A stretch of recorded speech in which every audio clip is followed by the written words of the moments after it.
আজকের এই ইভিনিংটা আমরা চীনের এই ইন্টারন্যাশনাল কালচারাল ট্যুরিজম ফেস্টিভ্যালের প্রোগ্রাম দেখে কাটাবো।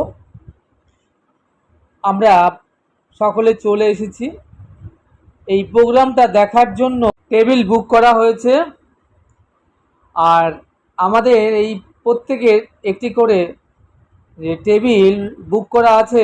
একটা টেবিলে 4 থেকে 6 জন করে বসে এই প্রোগ্রাম দেখার সাথে চলে ভীষণ আড্ডা, খুব মজা, আর চলে দেদার খাওয়া দাওয়া। চীনের এই ইন্টারন্যাশনাল কালচারাল ট্যুরিজম প্রোগ্রাম দেখার জন্য শুধু চীন থেকেই নয়, অনেক দেশ বিদেশ থেকে ট্যুরিস্ট বা ভ্রমণার্থীরা তারা এসে থাকেন।